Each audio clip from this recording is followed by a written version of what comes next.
നമസ്കാരം, സിനിമാ കാഴ്ചയിലേക്ക് എല്ലാവർക്കും സ്വാഗതം. മലയാളത്തിന്റെ ബ്രഹ്മാണ്ഡ ചിത്രം, മലയാളത്തിന്റെ മൾട്ടി സ്റ്റാർ ചിത്രം, 18 വർഷത്തെ ഇടവേളയ്ക്ക് ശേഷം മമ്മൂക്ക ലാലേട്ടൻ കോംബോയിലെത്തിയ സിനിമ, മഹേഷ് നാരായണന്റെ സംവിധാനത്തിൽ ആൻഡോ ജോസഫ് നിർമ്മിച്ചിട്ടുള്ള സിനിമ, മലയാളത്തിലെ ഒരു പിടി താരങ്ങളെത്തിയ സിനിമ, ഫഹദ് ഫാസിൽ, കുഞ്ചാക്കോ ബോബൻ, നയൻതാര, ഗ്രേസ് ആന്റണി, ഇന്ദ്രൻസ്, അങ്ങനെ വലിയൊരു താരനിര എത്തിയ സിനിമ. മഹേഷ് നാരായണൻ കഥയെഴുതി സംവിധാനം ചെയ്ത് മലയാളത്തിന്റെ തന്നെ ബ്രഹ്മാണ്ഡമായിട്ടുള്ളൊരു സിനിമ, 125 കോടി മുതൽ മുടക്കിൽ ഇറങ്ങിയ സിനിമ, വിദേശ രാജ്യങ്ങളിൽ ഷൂട്ട് ചെയ്തിട്ടുള്ള സിനിമ, അങ്ങനെ ഒരുപാട് പ്രത്യേകതകളുള്ളൊരു സിനിമ. ഈ സിനിമ ഇറങ്ങുന്നതിന് മുമ്പ് തന്നെ ഇതിന്റെ അണിയറ പ്രവർത്തകർ പറഞ്ഞൊരു കാര്യമുണ്ടായിരുന്നു, ഇതൊരു ഫുൾ ആക്ഷൻ മസാല സിനിമയൊന്നും അല്ല. മമ്മൂക്കായും ലാലേട്ടനും ഒന്നിക്കുമ്പോഴത്തേക്ക് വലിയൊരു ഒരു 2020 പോലൊരു സിനിമ, അല്ലെങ്കിൽ ഒരു നരസിംഹം പോലുള്ള സിനിമ ആയിരിക്കുമെന്നൊക്കെയാണ് പലരും പ്രതീക്ഷിച്ച് തിയേറ്ററിലേക്ക് പോയത്. എന്നാൽ തിയേറ്ററിൽ ചെന്ന് സിനിമ കണ്ടവർക്ക് പലർക്കും, അതായത് പല ഫാൻസുകാർക്കും ഈ സിനിമ അത്ര കൊണ്ട് ദഹിച്ചിട്ടില്ല എന്നുള്ളതാണ്. അത് പ്രത്യേകിച്ച് എടുത്തു പറയേണ്ടത് മോഹൻലാൽ ഫാൻസിന് തന്നെയാണ് ഈ സിനിമ ദഹിക്കാതെ പോയത്. കാരണം ഫസ്റ്റ് ഹാഫിൽ ഫുള്ള് മമ്മൂക്കാട് ഒരു അഴിഞ്ഞാട്ടമാണ്. സെക്കൻഡ് ഹാഫിലേക്ക് വരുമ്പോഴാണ് ലാലേട്ടൻ ഈ സിനിമയിൽ കാണിക്കുന്നത്. പക്ഷെ പുള്ളി വരുന്ന ആ ഒരു സീൻ തൊട്ട് പിന്നെ ആ സിനിമ കുറച്ച് നേരം പുള്ളിയുടെ കയ്യിൽ തന്നെയാണ്. കാരണം പുള്ളി അഴിഞ്ഞാടി അല്ലെങ്കിൽ പൂണ്ട് വിളയാടി എന്ന് തന്നെ വേണം പറയാൻ. പുള്ളിക്ക് കൊടുത്തിരിക്കുന്ന ആ ഒരു ക്യാരക്ടർ ഗംഭീരമായിട്ട് ലാലേട്ടൻ അതിനകത്ത് പെർഫോം ചെയ്തിട്ടുണ്ട്.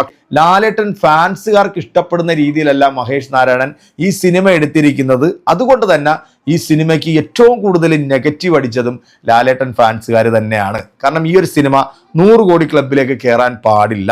കയറിക്കഴിഞ്ഞാൽ, അഥവാ ഇനിയിപ്പോൾ ഈ 100 കോടി ക്ലബിൽ കയറിയാൽ തന്നെ അത് ലാലേട്ടനെ പോലെ ഒരു നടനെ കൊണ്ടുവന്നത് കൊണ്ടാണ് ഈ ഒരു സിനിമയ്ക്ക് 100 കോടി കിട്ടിയെന്നുള്ള കമന്റുകളാണ് ഞാൻ ചെയ്യുന്ന ഓരോ വീഡിയോയുടെ താഴെയും ഈ മരപ്പൊട്ടന്മാരായിട്ടുള്ള, ഈ മരമണ്ടന്മാരായിട്ടുള്ള, ഈ ലാലേട്ടനെ പറയിപ്പിക്കാനായിട്ടുള്ള, അല്ലെങ്കിൽ നല്ല ഫാൻസുകാരെ പറയിപ്പിക്കാൻ വേണ്ടിയുള്ള ഇത്തരത്തിലുള്ള മരവാണങ്ങൾ എൻ്റെ കമന്റ് ബോക്സിൽ വന്ന് കമന്റ് ഇടുന്നത്. അപ്പം നിങ്ങളോട് പറയാനുള്ളത്, ലാലേട്ടൻ്റെ ബ്രഹ്മാണ്ഡ ചിത്രമായിട്ട് വന്ന പാൻ ഇന്ത്യൻ സിനിമയായിരുന്നു വൃഷഭ എന്ന സിനിമ. ആ സിനിമ 100 കോടി ക്ലബിൽ കയറിയോ മലരികളെ? കയറിയിട്ടില്ലല്ലോ അല്ലേ? പിന്നെ നമ്മുടെ ലാലേട്ടൻ്റെ 45 വർഷത്തെ സിനിമ എക്സ്പീരിയൻസ് വെച്ചിട്ട് അദ്ദേഹം എടുത്തിട്ടുള്ളൊരു സിനിമ ആയിരുന്നു ബാറോസ്. 100 കോടി ക്ലബിൽ കയറിയായിരുന്നോ? കയറിയിട്ടുണ്ടല്ലോ അല്ലേ? ഓക്കെ. അപ്പം ലാലേട്ടൻ ക്യാമിയോ റോളിലെത്തി ജനപ്രിയ നായകനായിട്ടെത്തിയ ഭയം ഭക്തി ബഹുമാനം എന്ന സിനിമയിൽ, ആ സിനിമ കണ്ടുകൊണ്ടിരുന്ന പ്രേക്ഷകർക്കറിയാം ലാലേട്ടൻ വന്നതിന് ശേഷമാണ് ആ സിനിമ ഏത് ലെവലിലേക്ക് പോയെന്നുള്ളത് അല്ലേ? അത് 100 കോടി ക്ലബിൽ കയറിയത് നിങ്ങളൊക്കെ അറിഞ്ഞായിരുന്നല്ലോ അല്ലേ? അപ്പം സിനിമ 100 കോടി ക്ലബിൽ കയറാനൊന്നും വലിയ താരപരിവേഷത്തിൻ്റെ ഒന്നും ആവശ്യമില്ല എന്നുള്ളത് എത്രയോ സിനിമകൾ തെളിയിച്ചു തന്നിട്ടുണ്ട്. നല്ല കഥ, നല്ല കഥാപാത്രങ്ങൾ, ഇവിടുത്തെ കുടുംബ പ്രേക്ഷകർ തിയേറ്ററിലേക്ക് വരികയാണെന്നുണ്ടെങ്കിൽ ആ സിനിമകൾ ഇരുകൈ നീട്ടി പ്രേക്ഷകർ സ്വീകരിക്കും, വിജയിക്കും.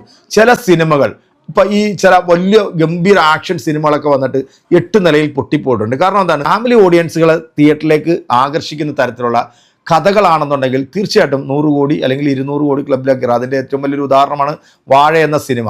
പിന്നെ കരഞ്ഞു മെഴുകുന്ന ഈ ഫാൻസ് ഓളികളോട് പറയാനുള്ളത്, നീയൊക്കെ കുറച്ചെങ്കിലും കോമൺ സെൻസ് വെച്ചൊന്ന് ചിന്തിക്കുക. ഇനിയിപ്പം 21-ാം തീയതി ലാലേട്ടൻ്റെ ബർത്ത്ഡേ ആണ്. ഹാപ്പി ബർത്ത്ഡേ അഡ്വാൻസ് ലാലേട്ട. ലാലേട്ടൻ്റെ ബർത്ത്ഡേ എന്നാണ് ദൃശ്യം 3 തിയേറ്ററിലേക്ക് റിലീസിനായിട്ട് എത്താൻ പോകുന്നത്. ഉറപ്പായിട്ടും ഞാൻ പറയാം, ദൃശ്യം 3 നല്ല സിനിമ ആണെന്നുണ്ടെങ്കിൽ അത് പ്രേക്ഷകർ ഏറ്റെടുക്കും, അത് ജനങ്ങൾ സ്വീകരിക്കും. ഇനി മോശം സിനിമ ആണെന്നുണ്ടെങ്കിലും നമുക്ക് ലാലേട്ടൻ ഫാൻസുകാരുടെ തള്ളൊക്കെ കാണാം. ചിലപ്പോൾ ഒരു 200-300 കോടിയൊക്കെ കടന്ന് ലോകയുടെ റെക്കോർഡുകളൊക്കെ തകർക്കാനായിട്ടുള്ള സാധ്യതകൾ ഞാൻ കാണാതിരിക്കുന്നില്ല. എന്തായാലും നമുക്ക് കാത്തിരുന്ന് തന്നെ കാണാം. പാട്രിയോട്ട് 4 ദിവസം കഴിയുമ്പോഴത്തേക്ക് 69 കോടി ക്ലബിലേക്ക് എത്തിയിരിക്കുന്നു എന്നുള്ള വാർത്തയും കൂടെ വരുന്നുണ്ട്. എന്താണെങ്കിലും സിനിമ 100 കോടി ക്ലബിൽ കയറും എന്നുള്ള കാര്യത്തിൽ ഒരു സംശയമില്ല. അതിനിപ്പോൾ ലാലേട്ടൻ വന്നിട്ടാണ് എന്ന് പറഞ്ഞാലും നോ പ്രോബ്ലം. അപ്പോൾ നമുക്ക് അടുത്തൊരു വീഡിയോയിൽ വീണ്ടും കാണാം. അതുവരെ എല്ലാവർക്കും ബൈ.